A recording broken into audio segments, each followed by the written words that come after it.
We are the first place finalists of the Bradley University Big Idea Competition. Hi, my name is Nabil Tagba, and a while back I decided to start my own tech startup. It has been a crazy journey. In the beginning, it was just me working on my project, the Hunter System. Eventually, my friend Anish Gurung joined, and eventually I even got a whole entire team together. We've had many private wins and losses, and recently we got our first big win, the Bradley University Big Idea Competition. Oh my God, it's been crazy. What you're about to see is our presentation within the Big Idea Competition. The video quality isn't really too good, but I hope you enjoy. Hello everyone, my name is Nabil Tagba, and presenting with me today is Hardik Singavi. Hi. We have been working on a groundbreaking application called the Hunter System. The Hunter System is what we like to call a social adventure platform, which is a game that uses augmented reality to craft adventures in our cities and towns. It has us explore our neighborhoods through these adventures while sharing the extraordinary moments through social network connectivity features like photos, videos, messaging, and posting stories. So just like how people go to Facebook to connect and Instagram to share moments, they go to the Hunter System to live adventures. And you may be asking, where did this come from? Well, as kids, we used to watch these movies and TV shows about legendary heroes who would go on amazing adventures, slaying dragons and uncovering strange mysteries. We would imagine ourselves in their shoes, living in those worlds. And that's it. We can only imagine. But what if we could do more? What if we could live those adventures? What if we could experience those stories not as the spectators, but as the heroes? That is the promise of the Hunter System. Using augmented reality, we're able to bring fiction into the real world, allowing us to experience extraordinary moments while sharing them with our friends. Through our interactive AR technology, we're able to bring virtual objects into the real world. They stand firmly on the ground, they have physics, shadows, and through AR occlusion, they're able to stand both in front of and behind real-world objects. But instead of telling you, how about we show you? This is the monster encounter scene. And what's happening here is called AR meshing. It's basically building a topology over the real world. This is what allows virtual objects to stand firmly on the ground. I'm going to call one of my monsters. That one right there is an enemy monster. I'll call mine over here. And I can tell him to move here, and he comes. I can tell him to come closer, and he comes. I can tell him to dance, and he dances. I can even tell him to fight, and he fights. I can shoot magic spells. Look at that. Using this technology, we can make any adventure that we can think of. We started in the year of 2024. We have a working prototype and we are on track. We have a projected launch in the year of 2026. Now, you may be asking, how the heck are these guys going to make money from this? Well, we have come up with 5 different ways of making money from this, but today we will be covering 2. On the B2C section and the B2B section. On the B2C section, we will be selling in-game customizations. Players will be able to customize their characters, weapons, and any visual aspect that may impact the game. Think of it like fashion in the real world. You may buy basketball sneakers not because they make you run faster or jump higher, but because they look cool and they make you feel cool. On the B2B section, we'll be selling what we call location-based foot traffic ads. To better explain this, I'll be telling you guys a story. Imagine there's a grandma called Grandma May, and she owns a local taco shop. She needs to market her taco shop, so she goes to our marketing dashboard called Adly and buys our location-based foot traffic ads with an incentive to give to the end user. This then triggers events in the hunter system. Let's say the event is there is a dragon attacking Grandma May's taco shop.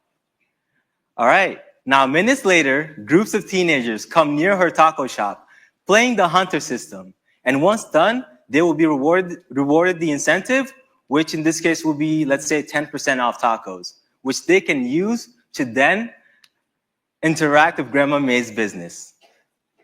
All right, so who's our target market?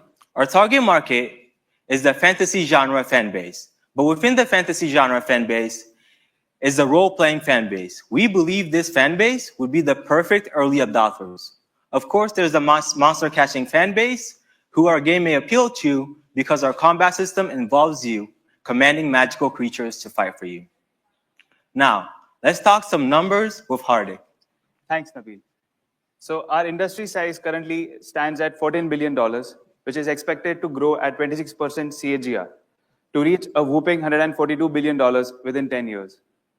To calculate our market size, we used a TAM, SAM, SO model using a bottoms-up approach, which is simply multiplying number of users with cost per user. This includes both B2B and B2C in our case.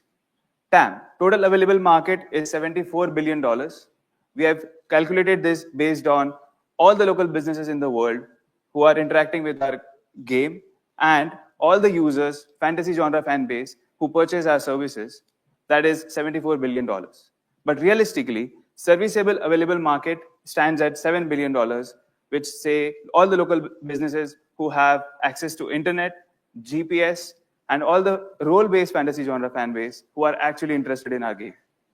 That stands at $7 billion. And out of which, realistically, in the best case scenario, our achievable market, that is serviceable, obtainable market, is $74 million based on the competition and the industry players. With that said, you might be wondering who is our competition. Our competition in the B2C segment is Pokemon Go, which was developed by Niantic and which was recently sold to Scopely for a staggering $3.5 billion. In the B2B segment, we have Foursquare, who uses location-based marketing as their revenue model. For example, I'm sitting in Chicago office and working late night. And I see an advertisement for Uber saying 5% off on my next trip, which is actually using my location and tracking my location history. We have a really diverse team. Me and Anish come from Asia, Nabil and John comes from West Africa, and Fred and Trinity are from North America. With our different background, we bring in those values in our game. Now, let's talk mentors. We have a very unique suite of mentors, each excelling in their field. There's Dr. Conway, who decided to teach a whole class this semester just to teach us how to be entrepreneurs. There's Rahul Tyagi, the founder of Rehab Ranger and a previous winner of the Big Idea competition. He gave us great tips on how to approach the big idea. There's Danielle Scarzello. She is the program manager at G-Beta, also the person who taught us at G-Alpha, which is a program held by an incubator called Generator at the Steruli Labs. We have Grant Watkins, who is the program manager of G-Alpha within another state. He told us to focus on the game side first, which led us to us finishing our prototype. We have Brian Getz, who has been our mentor throughout the whole Big Idea competition. And of course, Nate Dominini, who was the first to tell us that interactivity was our main selling point. Yes, more important numbers. We are looking for our lead investor to start our pre-seed round, which is of $100,000 with 5% equity to give up. We start in the year of 2026. We break even in the second year of operations based on our very conservative calculations of projections, users, and revenue. We pay back our investors within 4 years of operation, that is 2029. Within 5 years of operations, based on our conservative approach, we reach $13.6 million of revenue. All right, now let's talk about our achievements. Well, first, we've reached over 10,000 people on YouTube. We have created a process that reassures downloads using Google Ads, and we've used it to get over 500 plus downloads on a dummy application we made. We've been through G-Alpha, which is a program held by an incubator called Generator at Distillery Labs. And of course, we've created a prototype, which you've seen. Thank you. I hope you enjoyed our presentation, and we'll see you on the hunt. Thank you. What do you think?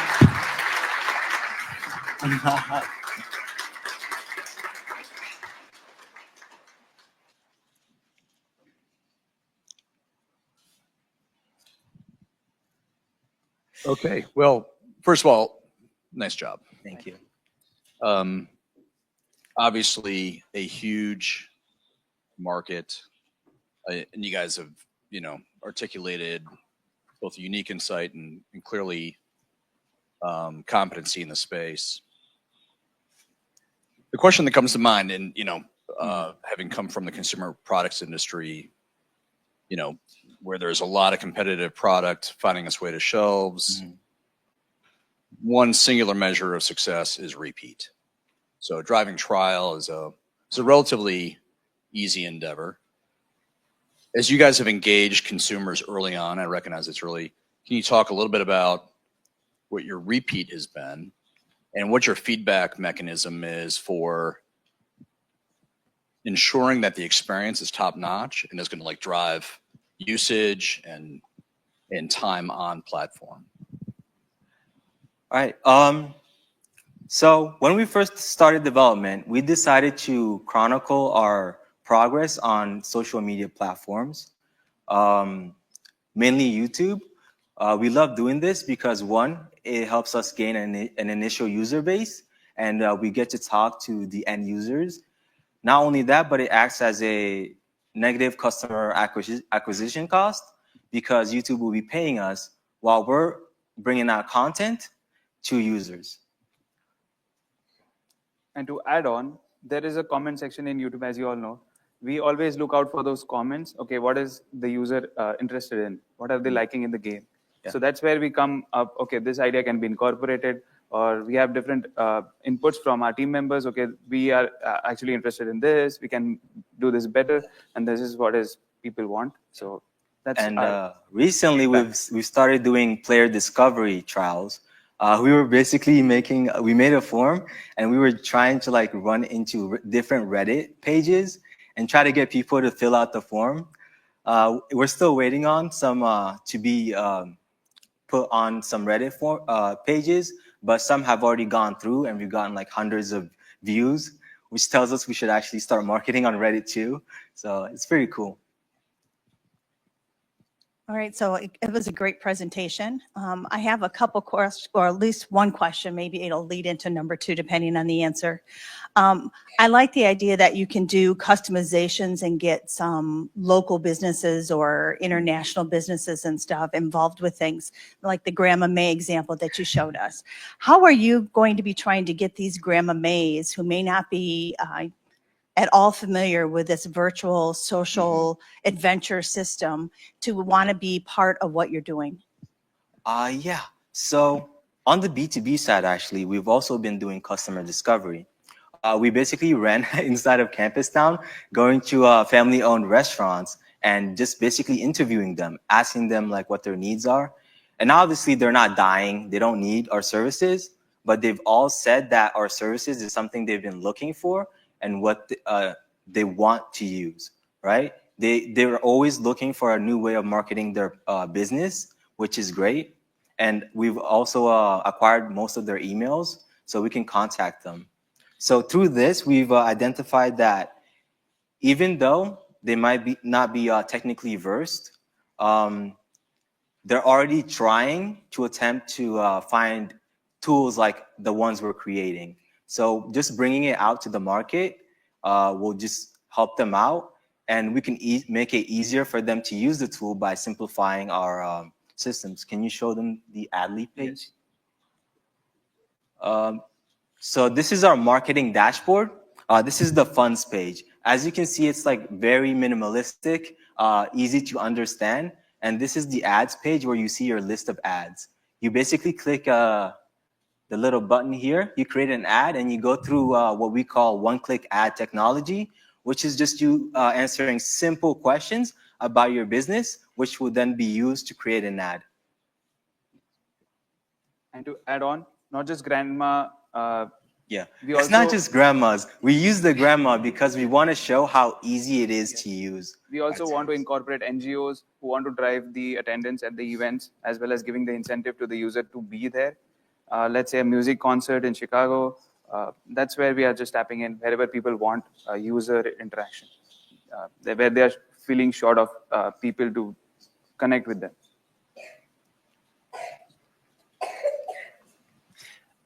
First of all, gentlemen, thank you very, very much. This was exciting to read your feasibility plan, and it's exciting to hear about your presentation. I also want to congratulate you for going first. Long after the butterflies are still with your competitors, but yours are going to be over pretty soon. So congratulations on that. I find this incredibly innovative, and I'm intrigued by your thoughts on fundraising, not in terms of revenue, but in terms of capital requirements. And whether you're borrowing money from mom and dad or cousin Eddie, or looking to venture capitalists or private equity or angel investors, at some point, those investors will expect a return, not only of their original investment, but hopefully some appreciation in that. Have you thought about what kind of a time frame you would be looking to provide a return of capital to your investors? Yes, I can better answer that question. We launch in the year of May 2026, summer of 2026, with a minimal capital investment, which is around $1.5 million after our seed round, and the next round is Series A round, which is majorly focused on expansion. But when we launch, we get the user base of around 100,000 unique users. Those users interact with the application on multiple and daily basis. That generates ad revenue, that generates customization revenue, in-app purchases, and of course, the local businesses who interact with the platform to market their business. With that, we have a revenue inflow from the beginning. So we are not cash crunch. We are actually have a positive cash flow. With that helps to stay afloat and invest in the game to market and expand. Yeah. With that said, we are able to cover our expenses and break even in the second year of operations. What's interesting is that because of the way it's a platform, we can come up with very unique and creative ways of basically monetizing our platform. We've come up with 5 already, but while we were practicing, Dr. Marcos told us that we can do sponsors. So let's say a monster is wearing like basketball sneakers or something. Stuff like that we can do. I just thought of one. We could probably do like billboard ads in augmented reality, just floating in midair. That'd be crazy to see. But yeah, just be creative and have fun with the process. So we do expect to give returns to the investor within 4 years, the entire return and appreciation to the capital investment. Great. Thank you very much, gentlemen. Yeah. Could you discuss a little bit more about, I'm confused a little bit, the revenue sources coming. Yes. Where the Okay. revenue is coming from? Because you're addressing 2 different markets, B2C, B2B. Yes. Most startups struggle with just one market being B2C or whatever. So you got 2 huge markets that you're going after. But I'm more confused on where is the revenue coming from and how does that drive the other piece? Oh, okay. I can explain that. So on the B2C side, the one we explained, the character customizations, that comes from the users, right? The people playing the game. So the point is that for them to play the game, see the value in it, enough to buy customizations to basically make their characters look cool and feel cool. And how much is the customization? I guess I'm trying to get, what is that? Oh, okay. What is that revenue? The numbers, I mean, when people are going to invest in you, they're going to say, okay, show me the Show me the money, right? But show me the dollars in the sense of, so what is that going to look like? So we have we will be having a large suite of customizations and then an in-game currency. There's going to be 3 purchase options. We're using the anchoring method for this. It was 99 cents for 2,000? Yes. It was $2.99 for 5,000. Yes. And then $4.99 for 10,000, right? This uses the anchoring method, so we expect people to buy the more expensive option more than the cheaper option because better deal. When they buy this option, it basically gives them in-game currencies that they can use to buy any customization that they want. And to add on, we have in total 5 segments. In the B2C segment, we have 4 revenue streams. In that, we have major revenue stream as in-app purchases, which Nabil recently explained, which is around 60% of our entire revenue model. And in the B2B segment, we have local businesses, event organizers who want to drive, let's say, zoos or parks, who want to drive the public to their event. So we have these 2 major segments. You can imagine Amazon, they have customers buying their products and sellers selling their product. So we have users who are interacting with the game, and we have business owners who are actually selling or promoting their businesses by giving incentive to the user. So that's the basic model where we are trying to connect users and businesses as well, along with that revenue model from the users, which is in-app purchases. Okay, so if I understand this correctly, then you have to have a critical mass on the B2C first. Yes. All right? Yes. And have you figured out what that critical mass is? Yes. Before you go to B2B? Yes. So our major focus is B2C in the initial phase, and then we try to bring in the B2B. Okay. Thank you very much, guys. Thank you. we did it. How you feel? Thank you. All right. So I'm going to take one more opportunity for a celebration, and this is a really big celebration. It's a special celebration, and I'm want to recognize it is in honor of Kenneth and Leslie Bear. And like myself, they're from Western New York. They are alum of Bradley and have made a donation to the Turner School, which enables us to recognize an outstanding graduating senior who has demonstrated leadership through our competitions and also who has demonstrated academic excellence through our coursework.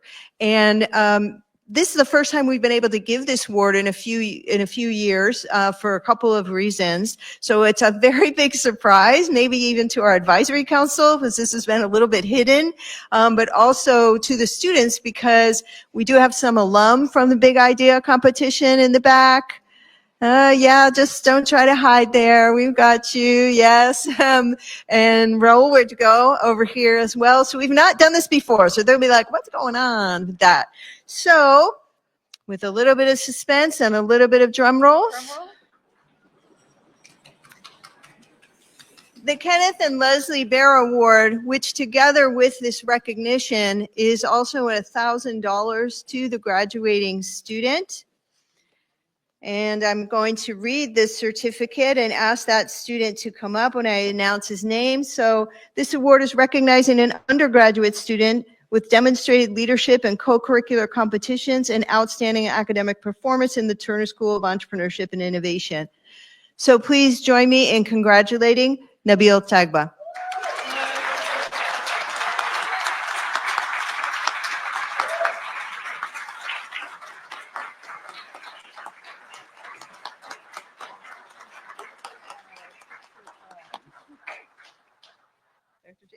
Oh yeah, he's my student too. Yes, he's our student.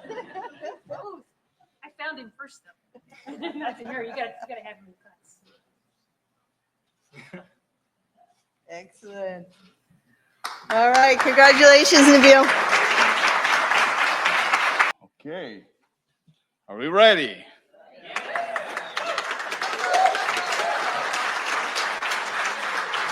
Let's see. Here's the rumble. Third place goes to Tiny Footprint.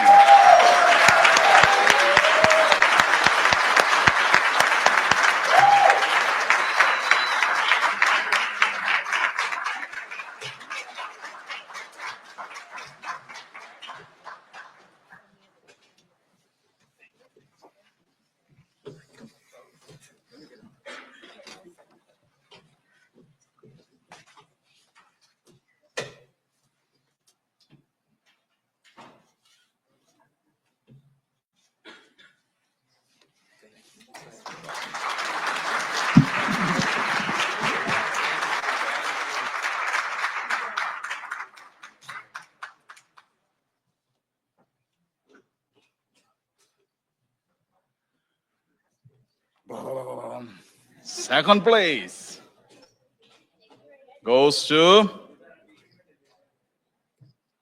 Dormley.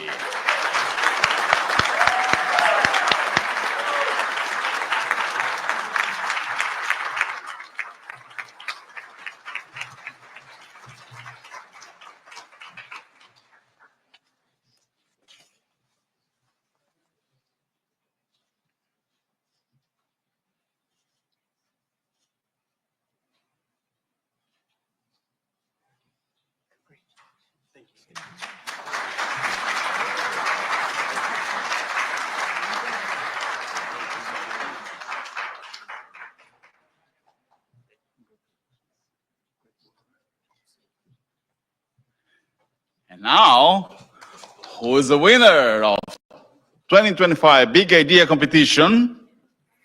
It goes to the Hunter System.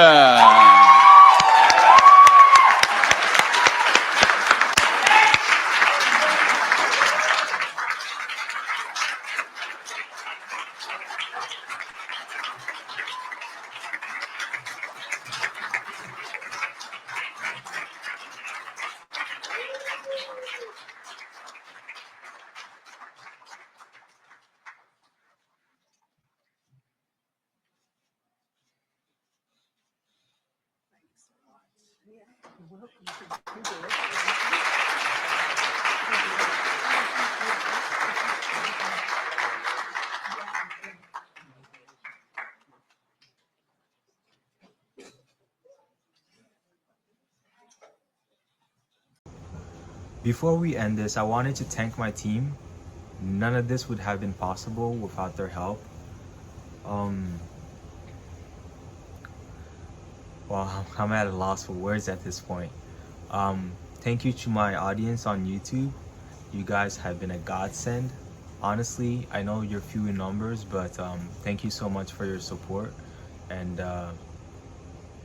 visit our website. We recently created our own website from scratch, and it's actually pretty cool. So just visit it, just to look at it, honestly, and just come along for the journey, honestly.